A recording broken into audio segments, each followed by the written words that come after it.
You may remember that this morning I described the situation as follows. I'm talking to you, and you understand what my words mean. Situation A. Situation B is, taking situation A as a whole, my talking to you and you understanding what I mean, what does that situation mean? And we find it doesn't mean anything. This could be a way, when we say something is meaningless, it's a way of putting it down. But on the other hand, when you consider a mountain, or a cloud, or a tree, and ask what does it mean, and you realize it's not a word, it's simply an authentic existence in its own right, it doesn't mean anything, but it's great.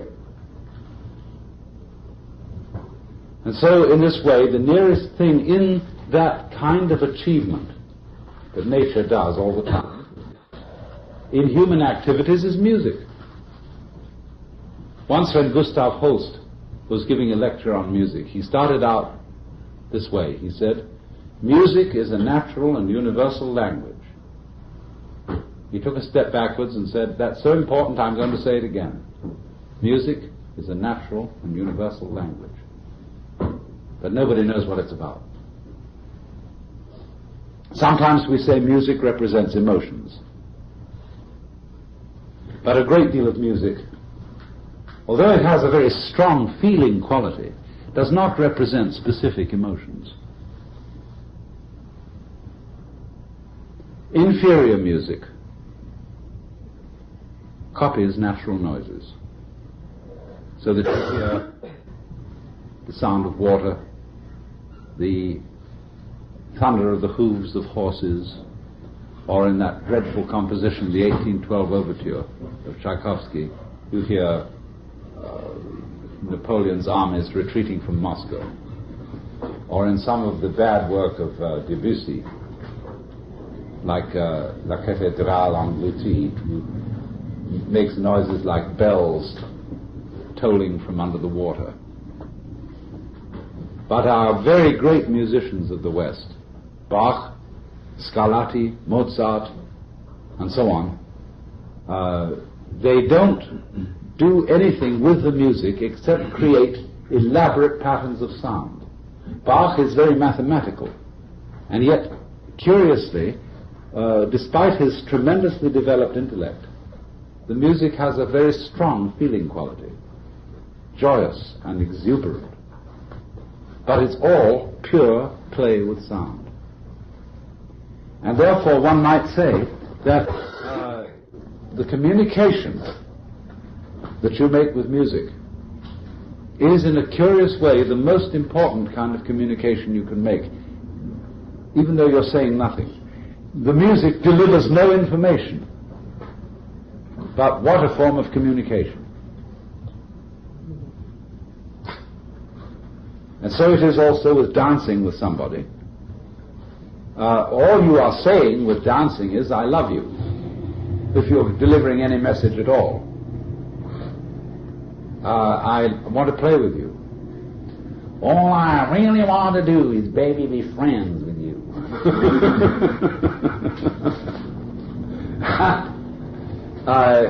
What does it mean? What is the content of friendship?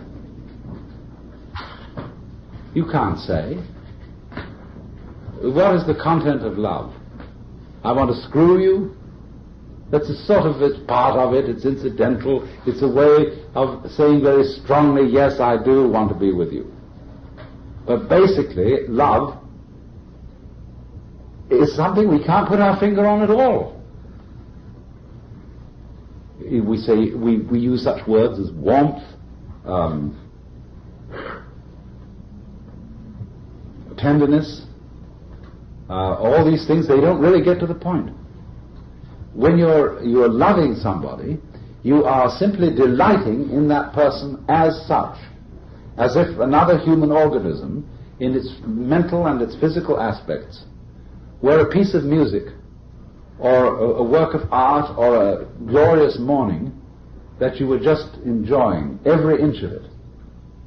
and you go over another person's physical form and look at it from every possible point of view and play with it and tickle it. And that's what it's about. It's the adoration of the form of a human being. And you do that adoring in terms of physical contacts that are, say, dancing with your fingers across the skin, or whatever it may be. But this is the nitty-gritty, the nub of love. It is not that I here and now solemnly undertake to support you for the rest of your life. That's a delusion of the West.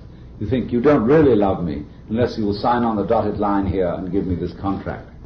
And then I know I can rely on you always. What did you want it for? Why did you want the contract? Just to be fed indefinitely? Just to be supported indefinitely? What a bore. One wants something much more than that. You want to be played with indefinitely. That's more like it. To have this vibrancy going through you. And this then is why music, of all the arts, is the most meaningless art. You could regard, as a matter of fact, we could scare the entire American public by writing up music as a form of dangerous addiction. After all, music is a major industry in the United States. The money invested in orchestras, in operas, in the recording business is fantastic. Horse racing is a very great industry, but music, I think, probably absorbs more millions than horse racing. And you could make a case that this was a complete dissipation. It solves no useful purpose. It doesn't help anyone to survive. It is a noise, meaningless noise, endless meaningless noise going down the drain. And all these energies of orchestras are all the power of electronics that delivers this. Is total waste. And people get hooked on it. They get a thing called chorditis, which is addiction to harmonics. And they have to have this repeated, day after day. Some people get up in the morning and they can't function till they've had a cup of coffee. But many more people get up in the morning and can't function till they've turned on the radio and got some music. They are hopelessly hooked on a narcotic. Music. And what would you say then of a culture which took this standpoint? Music not allowed. Music is a diversion from reality. You can imagine this sort of state of mind going on in Red China or somewhere like that, where everybody has to be tremendously realistic and face facts and get up every morning and do exercises for your physical improvement. You know, that kind of awful utilitarian attitude. But really, one of the basic things, you see, that we live for, what makes it worth surviving and going on, is there can be such a thing as music. There can be dancing. In other words, that we can do things that are absolutely irrelevant so far as mere survival is concerned. Now we have the proverb that all work and no play makes Jack a dull boy. Dull for work. And people who play so that they shall be able to work better, justifying their play by making it a means to that end, those people never play. Because you don't really play until you get so absorbed in the music or the dancing or the whatever, the making the pot or doing the calligraphy, until you get so absorbed in it that there is no reason for it other than what you're doing. The sheer delight of that. Then, because you are absorbed in something for which there is no ulterior motive, and which is pure play, this, by way of a byproduct, produces sanity. In other words, if you play in order to be healthy, in order to be sane, you are not playing. But if you play just to play, then as a byproduct, as something you couldn't aim at directly, you are sane. And so a culture which allows for this, which allows for this sort of goofing, is a healthy culture. This is not the culture that we live in very healthy, because it is extremely anxious about play. Everybody, when they play, they have to find an excuse for it. They say, well, this is culture. You try and persuade the city of San Francisco to support its opera. What sort of propaganda do you have to use? You can't say, we should have a good opera house here because we just like going to the opera. Say, this improves the city's image.